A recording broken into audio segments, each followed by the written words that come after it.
tarde aí a todos, bom dia, boa tarde, boa noite, né? Vamos lá aí dar continuidade aí, vou dar uma aula aí por algumas pessoas. Qual é o intuito dessa aula? Qual é o objetivo? Algumas pessoas estão me pedindo estão dizendo que estão com dificuldade de manusear o código, procurar as teses, e procurar as teses, tá? Então não adianta eu ficar aqui falando para vocês, procura. Então eu tentei buscar um raciocínio lógico para vocês entenderem mais ou menos e procurarem, tá? Então hoje eu vou inverter um pouquinho a situação, vou fazer um jogo. Hoje eu não sou o advogado, hoje eu sou o contador. Eu sou a pessoa que lá na ponta vai fazer toda a logística, todo o trâmite burocrático de toda essa legislação nossa trabalhista, tá? É aquela pessoa que faz na prática toda essa legislação, tá? E nós vamos fazer um joguinho aqui para vocês verem se vocês entenderam. Por quê? Porque nós vamos fazer a linha imaginária dessa relação de trabalho, como funciona na prática dentro de uma empresa, a carteira de trabalho, a assinatura de carteira de trabalho, a remuneração, e eu vou deixar o direito para vocês. Então o que vocês têm que fazer? Você tem que chegar aí, pegar e anotar todas as informações que eu for passando aqui, para depois você ir manuseando o código e ajudar vocês aí dentro dessa lógica aí de vocês. Deixa eu botar aqui para eu não me perder na hora. Então vamos lá, pessoal. Vocês vão entender, a aula vai ser bem bacana. Eu antes de dar aula eu até treino para ficar bem legal. Eu botei aqui o artigo 7º da Constituição Federal, tá? Todos vocês sabem que lá tá os principais direitos dentro da seara trabalhista no artigo 7º. Então assim, professor, eu estou com dificuldade de encontrar as teses. Começa pela Constituição Federal. Se você for olhar lá na Constituição Federal, tem 90% dos direitos que a gente vai trabalhar dentro da seara trabalhista. Então você vê, relação de emprego protegida contra despedida arbitrária. Então é esse artigo aqui que diz que preverá uma indenização compensatória dentro dos direitos. Então é o artigo 7º, inciso 1.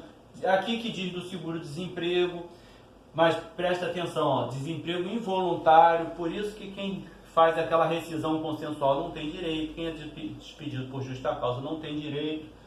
Não vou ficar aqui comentando, que isso aí vocês já comentaram aí dentro da faculdade de vocês, professores de vocês e dentro dos cursinhos, tá? Mas para quem tem dificuldade de encontrar as teses, dei uma lida no artigo 7º da Constituição Federal, que está tudo ali. Lá na hora da prova da FGV, OAB, o que você tem que fazer? Você tem que fundamentar do mais forte para o mais fraco. Então você vai logo lá na porrada, vai logo no nocautear. E o que é nocautear? Ir lá na fundamentação na Constituição Federal. Você vai pegar lá a Constituição Federal, vai fundamentar com o artigo 7º, com os incisos, depois você vai para a CLT, depois você vai para as RUMAS, OJs e por aí sucessivamente, entendeu? É essa a lógica que você vai fazendo para você fundamentar aí a sua petição inicial. Então vejam, aqui está todo o artigo 7º da CLT. Se alguém tiver alguma dúvida, depois entre em contato comigo. Vamos criar uma situação hipotética aqui, tá? Vou criar uma situação hipotética. Vamos imaginar que você passou na prova do OAB. Você passou na prova do OAB, está inseguro, a sua área não é trabalho, você vai fazer outra coisa, vai fazer penal, e você monta um escritório e decide contratar uma pessoa para trabalhar lá no seu escritório, tá? Eu vou dar 2 exemplos, tá, pessoal, para não confundir a cabeça de vocês. Se você montou o escritório ali, está tudo bonitinho, mesa, cadeira, computador, precisa contratar uma pessoa para ficar nesse escritório. E você chega no meu escritório, eu contador, fala: ô, senhor contador, pois não, doutor, montei um escritório aqui, sou profissional liberal, eu estou querendo contratar uma pessoa para ficar lá. Eu tenho a obrigatoriedade de assinar a carteira? Tá? Gente, é hipotético, tá? O advogado tem... Não, é hipotético. E eu vou falar para ele: não sei, doutor, vamos dar uma olhada aqui que diz a CLT lá no seu artigo 3º. A gente vai lá na CLT no artigo 3º, e a CLT no artigo 3º, ela conceitua quem? O empregador. Pessoal, Empregador é diferente de empresário. Empresário é lá no Código Civil, direito empresarial. Empregador é na CLT, é diferente, tá? Os conceitos. Então ele vai lá e ele diz lá no artigo 2º, considera-se empregador a empresa individual ou coletiva que, assumindo o risco da atividade econômica, admite, assalaria e dirige a prestação pessoal do serviço. Aí o doutor lá, o advogado, ele vai, o que ele fala? Opa, então não precisa assinar a carteira, porque aqui está dizendo a empresa. Aí calma, aí você vai lá ler, continua lendo, você vai lá no artigo 1º e o parágrafo 1º, e aqui ele diz, ó, equipara o seu empregador para os efeitos exclusivos da relação de emprego os profissionais liberais. Tá vendo? Então esse artigo, ele é muito importante, cai muito na prova. Principalmente essa questão do poder diretivo, tá? Por quê? Porque às vezes eu já vi questões que a reclamação trabalhista, na prova, tá, gente? A reclamação do trabalhista, o empregado dizia que trabalhava de 8 às 5 e que o patrão foi lá, mudou o horário de trabalho dele e colocou ele para trabalhar de 9 às 18. Então ele queria uma indenização por causa disso. Isso faz parte do poder diretivo aqui, o poder diretivo do empregador. Ele tem esse direito de mudar o horário e colocar você para trabalhar em outros horários. Aí cabe você querer trabalhar ou não. Mudar você de filial, você está na loja A, agora você tem que trabalhar lá na loja B. Isso faz parte do poder dele, tá? Se você não quiser trabalhar, você vai trabalhar em outro local. Tá? Então, isso cai muito na prova. Dei uma lida sobre essa questão do poder diretivo. E isso aqui, equipara os seus profissionais liberais, os clubes, então clube de futebol, associações recreativas e instituições sem fins lucrativos, inclusive igrejas, tá, gente? Que são associações. As igrejas têm muitas ações trabalhistas, inclusive estou com uma agora, vou fazer o cálculo já. Hoje são dia 5 de abril, 6 de abril, né? Vou fazer um cálculo agora de uma pessoa, ela é de Minas Gerais, me parece, doutora Shirley. Foi contra uma igreja, tá? A pessoa ficava lá, trabalhava lá, a igreja achava que não tinha que assinar carteira e a pessoa entrou na justiça. Então, esse é um artigo importante na CLT. Então, a gente já viu lá, já expliquei ao advogado que ele tem que assinar a carteira, tá? Aí o advogado, ele sempre acha que ele é esperto, ele é malandro, ele vai falar assim, mas meu amigo, contador, e se eu contratar através do MEI, tem problema? Aí o que você tem que pensar, tá? Aí eu vou ter que perguntar a ele, quais são as atividades que essa pessoa vai desempenhar? Ela vai chegar 8 horas da manhã, vai sair 5 horas da tarde, ela vai fazer isso, ela vai atender telefone, eu vou dar as ordens para ela, ela vai fazer isso aqui, vai ter... Aí o que isso caracteriza? Caracteriza isso aqui, ó, o empregado. Quem é o empregado? É a pessoa física. Eu contratei uma pessoa física que presta serviço de natureza o quê? Não eventual. Ela não vai estar todo dia ali no meu escritório me atendendo como secretária, então ela é uma pessoa física, vai trabalhar de natureza não eventual, sob as dependências dele, então dentro do escritório dele, mediante o quê? Salário. Então isso caracteriza o quê? Empregado. Então nós não podemos falar aqui nessa relação aqui que ele está contratando um autônomo, por exemplo, ele não está contratando uma prestadora de serviço, não, ele está contratando um empregado que vai ficar ali nas dependências dele, subordinado às ordens dele, tá? Então a gente já tira ele de jogada e mostra para ele que ele é o empregador, define para ele o empregador, e a gente já coloca aqui que a pessoa que ele vai trabalhar lá dentro da empresa dele é o empregado, tá? Eu vou contar uma história rapidamente, que uma causa que muitos professores aí só contam vantagem, né? Eu não tenho essas coisas, eu vou contar uma derrota. Agora, 2019 para 2020, eu fui procurado por uma pessoa que trabalhava numa pizzaria famosa aqui do Rio de Janeiro, grande, só que ele trabalhava pelo sistema de MEI, microempreendedor individual. Ele tinha um MEI e foi trabalhar lá nesse local. E o salário dele era o dobro do salário aí, normalmente, de um pizzaolo. Ele fazia pizza, né? E ele, quando mandaram ele embora lá, ele foi, correu, procurou a gente e nós fomos entrar com uma justiça. Aí não fui eu que atendi, tá? Uma entrevista mal elaborada, às vezes dá esses problemas, né?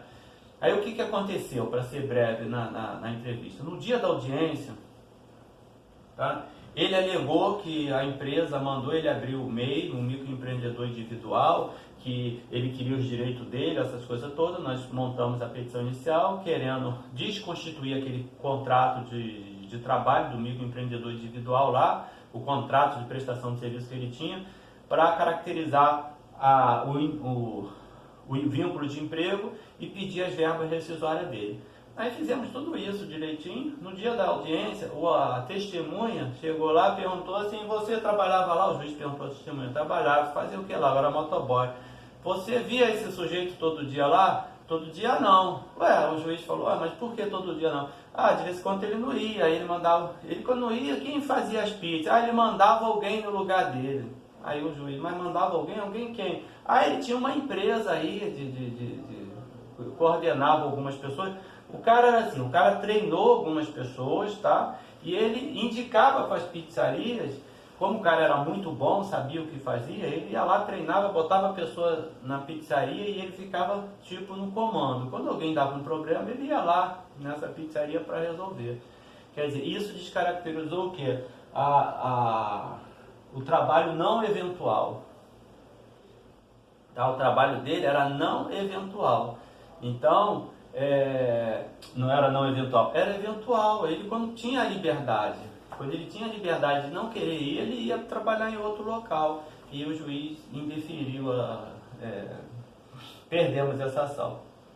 Tá? Então esse artigo aqui é um artigo muito importante, você saber esses dois. Então, gente, passou essa fase, vamos imaginar, vamos criar um outro caso hipotético aqui. O mesmo advogado, ele agora não quer mais montar um escritório. Ele já viu que montar um escritório, ele vai ter que pagar uma secretária, independente de se ter lucro ou não, de ter cliente ou não, ele vai ter aquele custo. Por quê? Porque a parte, quem corre o risco aqui, o risco da atividade econômica é o advogado. Então o advogado não pode botar o escritório, chegar lá, ficou um mês trabalhando, não entrou um cliente, ele não faturou nada, ele não pode chegar para a menina que está lá na recepção e falar para ela: olha, eu não tenho dinheiro para te pagar porque não entrou cliente nenhum. Não. Quem corre o risco é ele. O risco da atividade econômica é o empregador. O empregado não pode correr risco nenhum, ele tem todos os seus direitos garantidos ali e acabou. Tá? Vamos imaginar agora que ele chegue para você e fala assim: doutor contador, eu pensei bem aqui, eu vou deixar essa coisa de escritório para lá, eu vou montar um curso de medicina legal. Eu quero ensinar medicina legal para quem vai fazer concurso aí para a área policial, entendeu? E eu vou precisar de uma secretária, de uma vendedora para vender o curso aí pela rua, nas portas das faculdades de direito, e uma pessoa que trabalha na área de necrópsia lá, para cortar defunto lá. Vamos imaginar, hipoteticamente, que a pessoa faça isso. E ele pergunte para você quais são os direitos que essa pessoa vai ter, qual é o custo dele, o que ele tem que pagar. Tá? Vamos imaginar isso. Então, pessoal, aqui começa aí o que você tem que guardar aí e procurar o seu trabalho de casa, o seu dever de casa. Quais são esses custos? O custo é salário. E aonde a gente vê salário? Salário, normalmente, pessoal, a gente vê lá na Convenção Coletiva do Trabalho. Tá? Se você olhar lá em cima no artigo na Constituição Federal, quer ver? Deixa eu botar aqui, salário mínimo fixado, piso salarial proporcional à extensão e à complexidade do trabalho. Tá? Então a própria Constituição Federal, ela diz que a pessoa vai receber o salário dela, o piso salarial, de acordo com a complexidade e extensão do trabalho. Então cada pessoa, por isso que cada pessoa, às vezes, cada categoria tem um salário diferente, vai depender daquilo que você faz. Então vamos imaginar que lá nessa empresa, você vai ter que procurar o quê? A convenção coletiva, lá da categoria da secretária, para você ver quanto é o piso da secretária. Aí você vai lá ver quanto é o piso da vendedora. Você vai lá ver a pessoa que trabalha com necrópsia para ver quanto é o piso. Então você vai olhar dentro dessas profissões quais são os pisos dessas pessoas para que você estipular o quê? O salário dessa pessoa. Qual é o outro direito que essa pessoa tem? Então, o salário é uma das coisas que você tem que olhar aí na sua CLT. Então, dá uma olhada lá no artigo 458, marca ali no 458, porque lá no 458 você vai ver salário, você vai ver as possibilidades de incorporar o salário, o que incorpora, o que não incorpora, lá no 458, os prêmios, as liberalidades, entendeu? Vai lá também no 473 para você verificar os descontos, o que pode descontar do salário, o que não pode, o que são os descontos justificáveis ou não, entendeu? Então esses artigos são artigos importantes para você. Eu estou mostrando aqui uma lógica, uma linha do tempo como vai funcionar dentro da empresa, tá? Mas você vai aí olhar e montar o seu rascunho para você fundamentar. Então eu mostrei lá para esse advogado que ele vai ter esse custo aqui, ó. Ele vai ter que ver o salário, ele vai ter que ver, pagar 13º, as férias, o fundo de garantia é custo do empregador, o empregador que banca. O INSS é obrigação do empregado, o empregador só desconta, retém do empregado, passa para o INSS, mas quem paga o INSS é o empregado. É uma obrigação do empregado. Ele vai ter que olhar isso aqui, ó, jornadas de trabalho, intra-jornada de descanso do almoço. Então você tem que orientar ele, olha, essa pessoa tem que ter direito ao almoço, a sua secretária, como é que vai ficar seu escritório aí na hora do almoço? Vai fechar? Porque você tem que dar 1 hora de almoço a ela, no mínimo. Você tem que explicar a ele, jornada de trabalho são 8 horas, tem que ser de 8 às 17, se passar essas 8 horas vai ter hora extra. Então, o que você tem que fazer? Você tem que olhar aí na sua CLT, jornada de trabalho, artigo 58 aí. Dá uma olhada no artigo 58, jornada de trabalho. Você tem que explicar a ele o adicional noturno. Ah, meu curso vai funcionar até 10 horas da noite. Ah, 10 horas é a última aula. Mas se passar de 10 horas a pessoa trabalhando, ela tem direito ao quê? O adicional noturno. Você tem que explicar o que tem um intervalo entre a jornada. Então, vê o artigo 66 aí. O que é intervalo entre a jornada? Entre uma jornada de trabalho e outra, você tem que ter um descanso mínimo de 11 horas. Então é interessante. O que é o descanso semanal remunerado? Dá uma lida aí no artigo 67 para você verificar o que é o descanso semanal e adicional de periculosidade e insalubridade. Então esses aqui, gente, são os direitos básicos praticamente que a gente trabalha no dia a dia. Vamos imaginar, nesse caso hipotético que eu estou contando para vocês, a secretária, o que ela vai ter direito aqui? Ela fica sentadinha numa mesinha ali, o que ela tem direito? Ela vai ter direito ao salário, 13º salário, férias, fundo de garantia, ela vai trabalhar, vai descansar o almoço? Vai, então ela tem o direito, a jornada de trabalho de 8 horas, beleza. O adicional noturno, ela vai trabalhar até 5 horas, não tem direito a adicional noturno. O intervalo entre a jornada, dificilmente, porque ela vai sair 5 horas, vai pegar no outro dia 8 horas.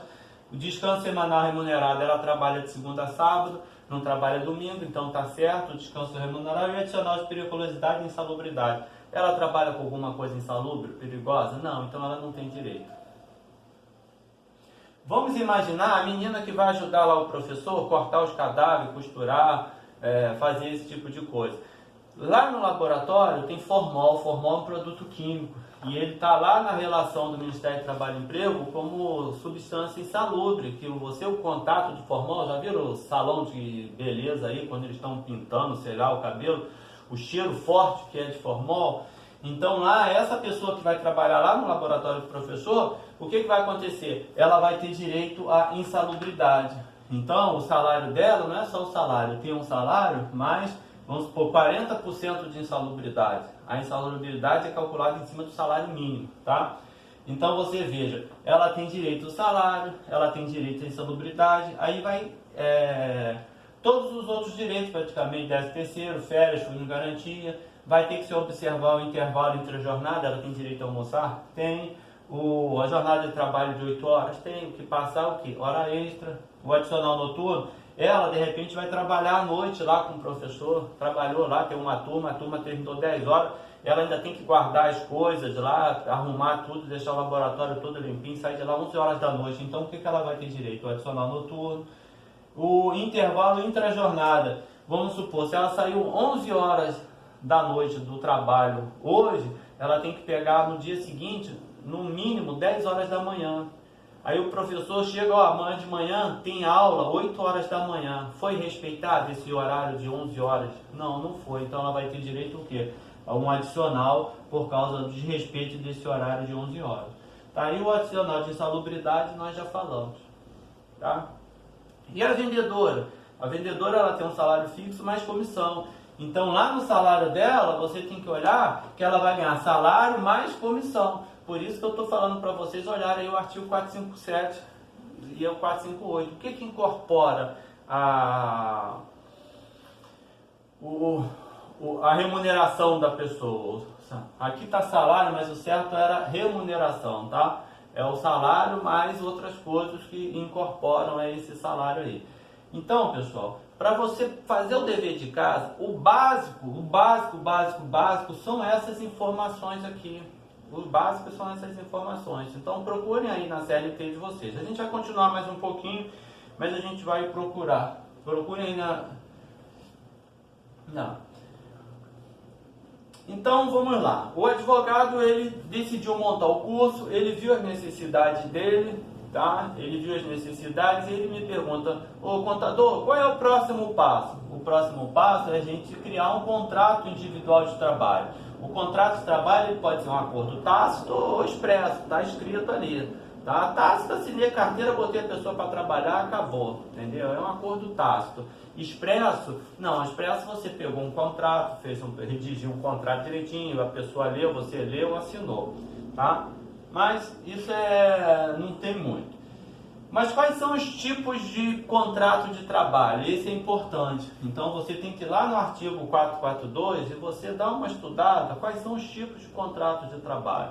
Contrato por prazo determinado. E o que cada contrato deles influencia? Aonde? Influencia lá na saída dele, as verbas rescisórias na saída. Por exemplo, se eu tenho um contrato por prazo determinado, a pessoa já entra sabendo quando vai sair, que é igual o contrato de experiência. Vamos supor, eu posso falar, olha, você vai trabalhar 90 dias na minha empresa, ou então, ó, você está em período de experiência, 90 dias. Quando essa pessoa terminar esse contrato, ela tem direito a aviso prévio? Não, ela já entrou sabendo quando ia sair. Ela tem direito a multa de 40% do fundo de garantia? Também não, tá? Então ela tem direito o saldo de salário, o fundo de garantia, ela tem direito lá o 13º salário proporcional, as férias proporcionais, mas não tem direito ao aviso prévio. O contrato de trabalho por tempo indeterminado. Contratei hoje, a pessoa vai embora. Se amanhã eu quero demitir essa pessoa, vamos supor, contratei hoje por prazo indeterminado. Eu chego para você e falo assim, olha, você vai trabalhar hoje para mim, não está em experiência, não está nada. Contrato prazo indeterminado. Mas daqui uma semana eu desisti de você. O que eu tenho que te pagar? Eu vou ter que te pagar o aviso prévio, aí eu vou ter que ver se eu vou indenizar ou se eu vou mandar você trabalhar. Eu vou ter que te pagar as férias, aí eu vou ter que pagar 40% do fundo de garantia. Tá? Então isso vai influenciar lá na rescisão.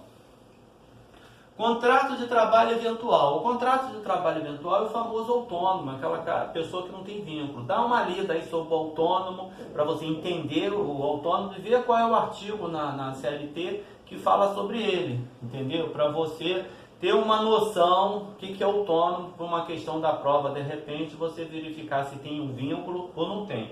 Porque o autônomo, ele vai estar sempre ligado lá no artigo 3º. Qual é o artigo 3º? É aquele caso que tem que ter a pessoalidade, pessoa física, a subordinação, aquele que nós vimos agora. Aqui, vamos lá, o artigo 3º.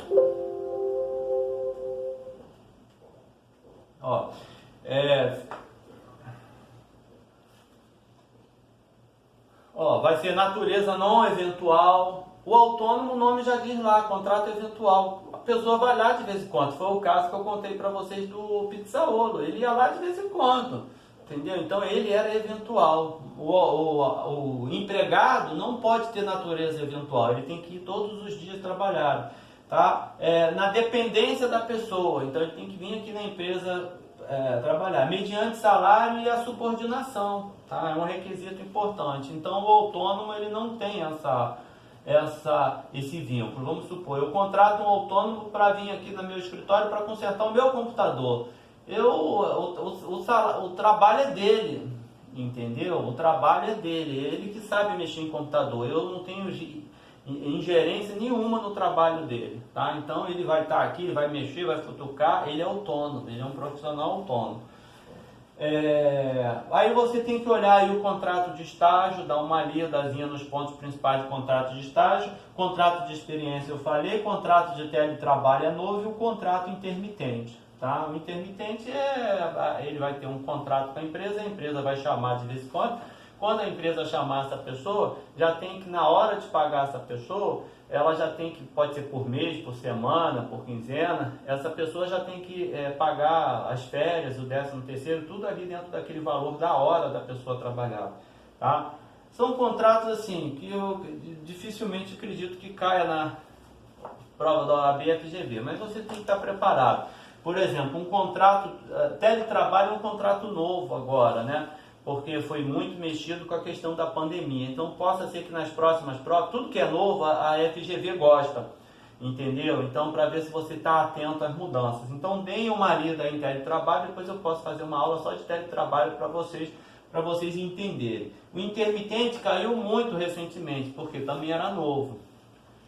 Veio com a reforma trabalhista aí. Então, era um contrato interessante, tá? Deem uma lida. Então, ó, é esses tipos de contrato de trabalho. Então vamos imaginar que esse advogado fechou com o meu escritório aqui e falou: doutor, gostei da sua explicação aí, meu amigo contador, vamos lá, eu vou contratar essas pessoas, o que eu preciso? Eu vou mandar o rol de documentos para ele, tá? E ele vai trazer para mim. Qual é o principal documento que a pessoa tem que ter para assinar a carteira?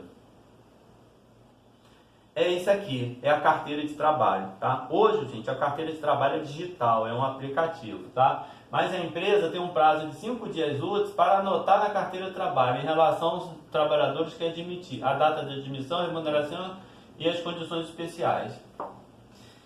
Eu vejo muita gente, às vezes, falando assim: a carteira não... a empresa não assinou a carteira de trabalho, não devolveu, tem 48 horas para devolver a carteira de trabalho. Porque antigamente aqui, ó, terá o prazo de 48 horas, não era em dias, era em horas. Eu entendia, lendo o português, que a empresa tem um prazo de 48 horas para anotar na carteira de trabalho e previdência social. Era para fazer a anotação. Então a pessoa entrou hoje aqui na minha empresa, eu tenho 48 horas para anotar, tá? Eu não tinha 48 horas para devolver a carteira de trabalho, como eu ouvia muitos contadores, muitos advogados falando para aí, não era isso. Inclusive eu tive num grupo desse de WhatsApp aí eu vi uma situação que uma advogada perguntou assim: gente, é cabível uma rescisão indireta e o dano morais, porque a empresa ainda não assinou a carteira do cara, o cara tinha 17 dias na empresa, a pessoa queria pedir a rescisão indireta e danos morais R$10.000. Gente, a quantidade de advogado que falou que era cabível, eu fiquei assustado. Aí eu não falei nada, porque eu falei: porra, sou burro. Falei assim: não vou falar porra nenhuma, todo mundo tá dizendo que cabe. Porra, pela minha experiência, eu fiquei tão assim, tonto com isso, que aí eu fui perguntar, minha mulher trabalha no TRT, tá? E ela trabalha com juiz, tá? Analista judiciária. Eu perguntei: ela cabe, Fulano? Ela: não cabe, entendeu? Ele tá doido, não cabe, já vi coisas piores, não cabe. Então eu pensei que estava ficando louco, entendeu? Não cabe, sabe por quê? A carteira de trabalho é um mero instrumento, é essa questão administrativa. Se assinou, se não assinou, se a fiscalização bater lá, a empresa tem obrigação. Se a fiscalização bater lá e não observar esses 5 dias aqui, o que vai acontecer? A empresa vai levar uma multa. Hoje o sistema é informatizado, é o e-social. Então o que acontece? Imediatamente a empresa, o governo já sabe se assinou ou não dentro daqueles dias ali. Por quê? Porque quando a pessoa faz o exame admissional, você já tem que municiar todo o sistema lá com a documentação. Então é muito mais difícil hoje a multa vem rápida, vem pelo e-mail. Bom, não fez não, já está chegando a multa aí para você. Entendeu? Então hoje é muito mais difícil você não cumprir esse prazo do que antigamente. Antigamente era carteira, sumia. Então não tinha, mas se você olhar do artigo 35 ao 55, você vai ver um monte de penalidades que a empresa pode sofrer caso não assine a carteira. Um monte de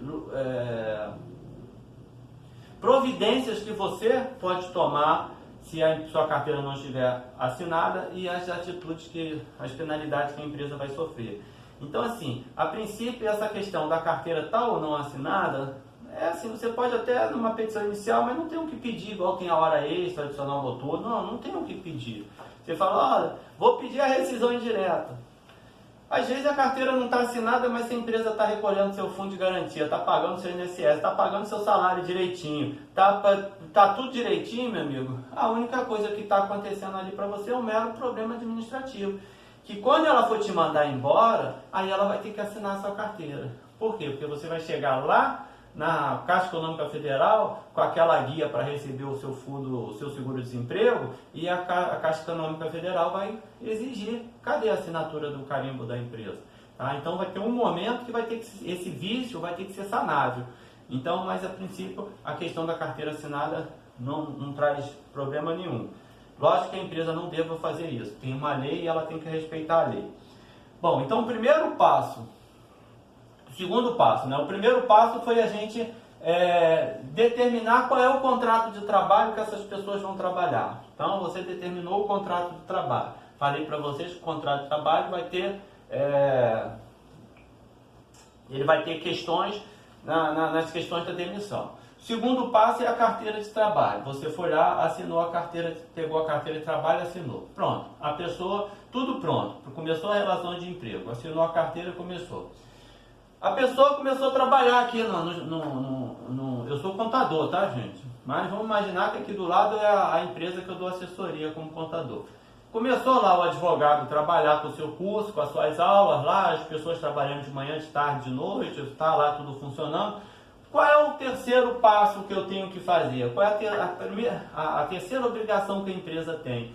Apurar o que? O salário, tá? A remuneração. Então, o que eu tenho que observar? Trabalhou o mês todo, acabou março agora, né? Então, eles trabalharam o mês todo de março. O que eu tenho que observar em março? Se teve falta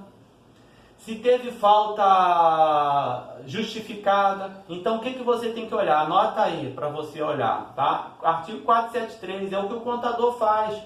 Ah, ela faltou, mas ela disse aqui que ela foi no enterro do cunhado lá no norte. Aí faltou 5 dias e ela disse que trouxe um atestado aqui, ó. Você tem que olhar lá no artigo 473 se essas faltas são justificáveis ou não. Você tem que ver se está dentro da legalidade. Então, você tem que verificar isso, você tem que verificar se teve hora extra, se trabalhou à noite, apurar o horário à noite. Se teve o horário intrajornada, você vai analisar na folha de ponto se o horário intrajornada foi respeitado, se de repente não trabalhou na hora do almoço. Por quê? Porque se você trabalhou na hora do almoço, você tem que olhar lá qual é a punição que tem. Então, não vou falar para vocês. Dá uma olhada lá, intervalo intra-jornada, qual é a punição. Se tiver dúvida, você vai me passar um fio aqui e vai me ligar.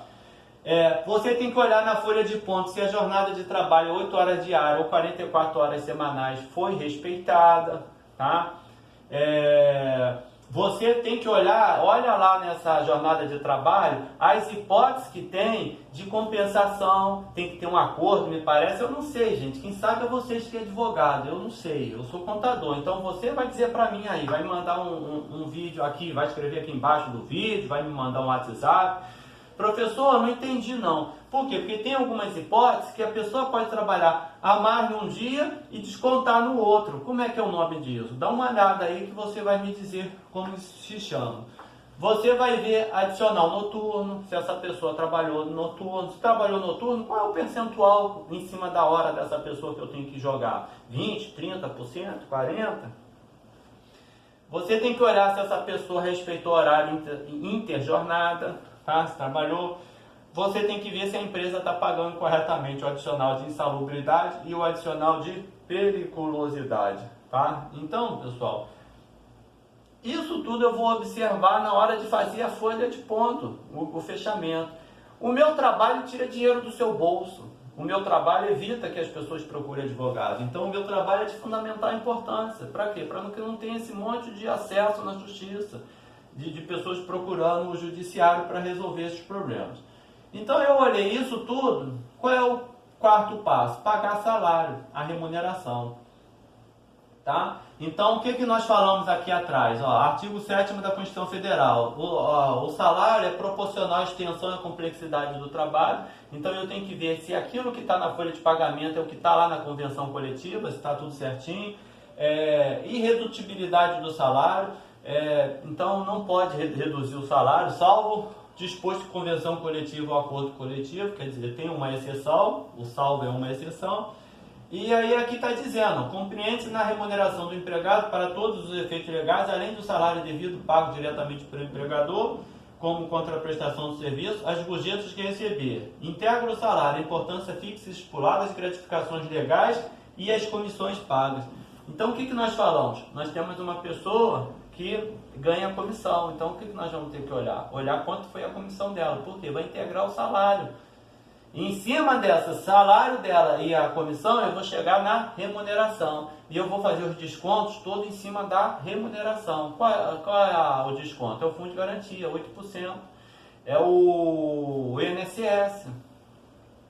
É o imposto de renda.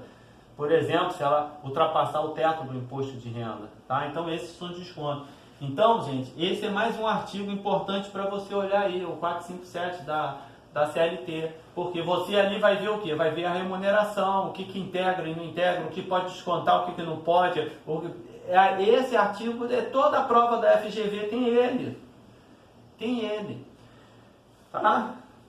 E passou isso aí, não integra a remuneração de empregado. Não vou ficar lendo, porque isso aí você vai olhar, mas está lá, não integra. No mesmo artigo 457, parágrafo 2º, aí tem um monte de coisas. Tá? E para finalizar aqui isso aqui, no 458. O 458 diz o salário in natura. Dá uma estudada no salário in natura, qualquer coisa vocês me perguntam. Não serão considerados como salário vestuário, equipamentos, educação, estabelecimento, transporte destinado ao deslocamento. Então tudo isso não vai ser considerado como um salário, tá?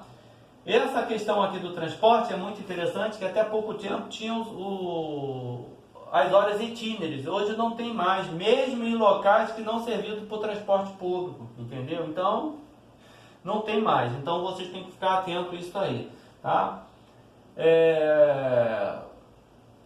Então, qual é o resumo da folha de pagamento? O que a gente tem que chegar lá na folha de pagamento? A folha de pagamento, no final, eu vou apurar isso aqui. Eu vou apurar o salário, a remuneração da pessoa, tá? O 13º salário, a cada 15 dias eu tenho que tirar, a cada 15 dias trabalhados, eu já tenho que tirar uma parte, 1/12 de 13º, também tenho que tirar 1/12 de férias, eu tenho que apurar o fundo de garantia, que é 8% sobre a remuneração, eu tenho que verificar o descanso semanal remunerado, tá? Se a pessoa trabalhou ali, se trabalhou no descanso semanal remunerado ou não, porque descanso semanal remunerado não é hora extra, tá, gente? Hora extra, a gente só calcula a hora extra quando a pessoa trabalha dentro dos horários que a gente diz, dias... Agora fugiu o nome. Comercial, né? Que é de segunda a sábado. Dias úteis, tá? Dias úteis, segunda a sábado. Sábado é dia útil, tanto é que a gente trabalha 44 horas semanais, 4 horas no sábado. Então, o domingo é o descanso semanal remunerado. Então, quando você trabalha dos dias úteis, você calcula a hora extra. No domingo é o descanso semanal remunerado, domingos e feriados. Então, se você trabalha domingo, não é a hora extra. Trabalhei domingo, tem 12 horas extras. Não, não é a hora extra. Você trabalhou no seu dia descanso semanal remunerado. Então, você olha lá no artigo 66 da CLT, quais são as consequências quando você trabalha no descanso semanal remunerado, tá? Então, você tem que verificar, a princípio, esses são os direitos, tá, gente? Dentro de uma lógica. Tá? Então, contratei a pessoa, olhei o contrato de trabalho dessa pessoa, assinei a carteira, a pessoa trabalhou, o que ela tem direito? Eu tenho que verificar o salário dela, se tem alguma coisa que incorpore esse salário para chegar ao que? A remuneração dela. No nosso exemplo aqui nós vimos comissão, então ela tinha um salário mais a comissão, então chegamos à remuneração. Em cima dessa remuneração, A outra tinha um salário mais o que? O adicional de periculosidade, de insalubridade, 40%, que é em cima do salário mínimo. Então o salário dela era um salário mais o adicional de insalubridade. Ela chegou o que? Na remuneração dela. Em cima dessa remuneração, nós vamos calcular o que? Vamos calcular o INSS, que tem uma tabelinha de 7,5%, 9%, 11%, 14%. Eu tenho um curso aqui no canal aí que ensina. E nós vamos também calcular o fundo de garantia. O fundo de garantia é em cima da remuneração, tá? Então, o fundo de garantia é a Lei 8.036. Dá uma olhada no artigo 15 da Lei 8.036 para vocês entenderem. Então, gente, basicamente, dentro da dinâmica de uma empresa, é isso aqui. Não foge disso, não foge disso, tá? Não foge disso, ó. São esses principais direitos que a pessoa vai ter aqui dentro da logística de uma empresa funcionando. Não vai fugir disso, tá? Se tiver outros direitos, o que vai acontecer? Eles estão em convenções coletivas. Então, eu queria dar dois avisos aqui para vocês. Olhar o artigo 611B ou A da CLT. Lá vem dizendo quais são os tópicos, quais são esses direitos aqui que não podem ser pactuados, suprimidos em convenção coletiva. Já teve uma prova da FGV, uns 2, 3 anos atrás, que disse que a empresa depositava só 4% do fundo de garantia porque foi pactuado lá em convenção coletiva. Então eles fizeram lá uma convenção coletiva e decidiram não mais pagar 8%. Pode? Não pode. Então você tem que ir lá nesse artigo 611B para você verificar o que pode e o que não pode, tá? Estou dizendo para vocês manusearem a CLT aí, para lá e para cá, ó. É isso mesmo. E olhando as exceções. A outra coisa muito interessante, quando a gente falou em jornada de trabalho, tem algumas exceções, como quem exerce cargo de confiança, tá? O cargo de confiança, ele tem alguns requisitos. Quais são esses requisitos? Acredito que vocês sabem, os cursinhos que vocês fazem por aí ensinam vocês. Então, anotem esses requisitos. Vai lá dar uma olhada na questão do cargo de confiança. A outra coisa que muito cai em prova do OAB, FGV, é a equiparação salarial. Tá? Então, assim, faz a mesma função, no mesmo lugar, para o mesmo empregador. Dá uma estudada nisso, vê quais são os requisitos da equiparação salarial. É outro item para você estudar, para você estar dentro dessa logística. Então, dentro dessa logística da empresa, tá? Aqui está a empresa. O que pode acontecer? Isso que eu falei agora. O salário, aí você tem que olhar a remuneração, se tem comissão, se não tem, se tem adicional de periculosidade ou não, o que incorpora, o que não incorpora, entendeu? Se ele tinha cargo de função, o que não tinha. Então, isso aqui é o salário. 13º salário não tem muito o que falar, tá? Trabalhou 15 dias, tem o direito. As férias também não, as férias é dentro do período aquisitivo. Se não pagar dentro do período concessivo, que é mais um ano, aí as férias dobram, também não tem o que falar. O fundo de garantia é 8%, a diferença é para o estagiário, são 2%, então isso você tem que anotar. Você tem que anotar quando a pessoa, presta atenção agora que eu vou falar. Procura aí, depois você vai me ligar e vai falar, professor, eu achei, fiquei em dúvida. O fundo de garantia, quando a pessoa sofre acidente de trabalho, é recolhido por quem? Ou fica suspenso? Porque tem o contrato suspenso e o contrato interrompido. Então dá uma olhada, acidente de trabalho e doença. O cara ficou doente, acidente de trabalho é uma coisa, a pessoa se acidentou fora do trabalho jogando futebol no final de semana é outra coisa. Auxílio doença trabalhista ou auxílio doença comum. Então você tem que ver se vai recolher o fundo de garantia ou não. Isso é batata, questão de prova aí. Aqui não tem mistério, intervalo entre a jornada de trabalho. A jornada de trabalho, a gente vai analisar dentro da jornada de trabalho o excesso de jornada. Para analisar o excesso de jornada, você tem que verificar se essa pessoa, de repente, tem cargo de gestão. É um gerente, por exemplo. Para ser gerente, você tem que ter os requisitos. Então, já bota aqui um xizinho aqui, jornada de trabalho. Cargo de gestão, gerente, sim ou não? Para você saber se ele tem hora extra ou não. Você tem que analisar isso.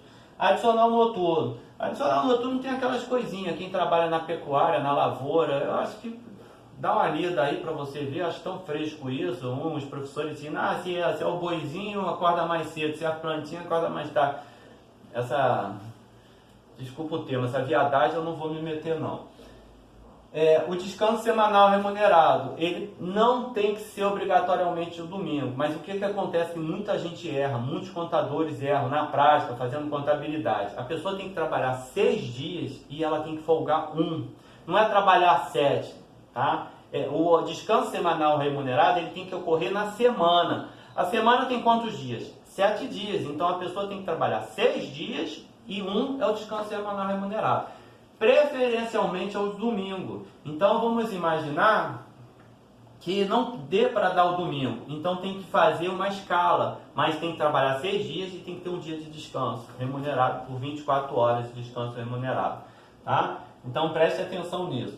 E ver esses adicionais, periculosidade, insalubridade, tá? Então, pessoal, dentro de uma empresa não foge muito disso. É isso aqui que a gente vai analisar para fechar uma folha de pagamento, para fechar uma folha de ponto aí. E os reflexos, que aí depois a gente vai comentar e eu comento com vocês. Vou terminar por aqui para a aula não ficar muito extensa. Agora eu estou controlando, senão o celular desliga. Tá dando 45 minutos, basicamente. Pessoal, vocês já sabem o meu WhatsApp aí, né? É o 995950231 ou 988015155. Ficou na dúvida? Me manda um zap. Professor, estou com dúvida. E a gente grava uma aula ou a gente dá uma aula particular ou eu mando um áudio, não sei, tá? Deixa eu trabalhar, gravei esse vídeo na minha hora de almoço, tá? Estou em horário de almoço agora, cheio de coisas aqui para fazer, vou trabalhar, fiquem com Deus aí, espero que tenha ajudado vocês, Rodrigo, o Flávio aí na Bahia, Rodrigo de São Paulo, o pessoal aqui do Rio, espero que tenham ajudado vocês aí, tá bom? O pessoal às vezes está me perguntando assim, professor, pô, você está dando essa aula, você não vai cobrar? Não, quando eu for cobrar, eu cobro a aula particular ali, a gente vê. Esses vídeos eu não vou cobrar, mas vocês viram aí que eu fui, quem me acompanha aí não tenho muitas redes sociais, mas tenho o Facebook, quem está no meu Facebook, prestar atenção que eu fui para Petrópolis, socorrer as vítimas de Petrópolis, tá? Eu faço parte de um grupo de defesa civil mesmo, voluntários da defesa civil, e eu tenho treinamento, eu fui militar, fui paraquedista, gosto muito de montanhismo, mato, serra, tenho todo o equipamento, mosquetão, corda, barco, facão, inclusive está até aqui o facão, machadinho. Então quando acontece essas tragédias eu corro para esses locais porque às vezes uma corda salva uma vida, como a gente viu aí a questão do ônibus lá. Se eu estivesse próximo, estivesse lá, eu acredito que aquelas pessoas, teria salvado aquelas pessoas, porque eu ando com mais de, às vezes, 200 metros de corda no carro, às vezes comigo na mochila, na moto. Então, e quem quiser fazer uma doação de leite ninho para mandar para as pessoas lá, uma lata de leite ninho custa R$15. Quem for aqui do Rio quiser mandar aqui para mim, não tem problema. Quem não for quiser fazer uma doação de R$15, eu vou comprar leite ninho para levar para lá. Eu sempre falo para vocês, eu só lá com Petrópolis, muitos amigos me ajudaram. Muitos amigos eu chamei para ir, não puderam ir, alguns até com medo, sem o preparo necessário, mas muitos me ajudaram financeiramente. Porque antes de pedir eu gastei uma faixa de 2.000. Eu comprei eu aluguei motosserra para cortar árvore, galho, essas coisas todas, a gente alugou. Eu aluguei do meu dinheiro, depois os amigos contribuíram, acabou que bancou isso tudo. Eu comprei 10 facões, que foram R$45, 400 e poucos reais. Comprei também 10 machadinhos, assim grande, né? Para cortar também, porque caiu muita árvore, tinha que cortar, bater. E eu ia alugar um barco, mas aconteceu de uma pessoa ajudar um barco melhor do que eu tenho. O meu é uma canoa pequena, a gente precisava de um barco que fosse mais gente, porque foi muito feio a coisa, entendeu? Tá? Então quem puder fazer essa doação aí, eu fico agradecido. Pessoal, fiquem com Deus aí. Vou tentar gravar outros vídeos para ajudar vocês aí em relação a isso. Procurem aí, tá? Vai rascunhando e depois vão falando comigo aí o que vocês acharam. Porque é isso aqui, não foge muito disso aqui. O que a FGV vai procurar são as exceções, as súmulas, as exceções. Então, o que eu falei aqui, você vai ali olhar a exceção, entendeu? Porque aí você vai aprender. Mas a lógica é essa aqui, essa linha do tempo. Contrato de trabalho, assinatura da carteira, começou a trabalhar, quais são as obrigações, pagar salário, recolher o fundo de garantia, vai correndo o 13º, as férias, pagou o 13º, pagou as férias, é essa dinâmica da relação de trabalho. E observar esses outros direitos. O excesso de jornada. Se a empresa não tem excesso de jornada, não trabalha à noite, não tem ninguém adicional de periculosidade, respeita o descanso semanal remunerado, porra, tranquilo. Só que a FGV vai procurar sempre uma dificuldadezinha para ver se o seu entendimento está ali. Pessoal, fique com Deus aí. Salvações tricolores aí. Abraço.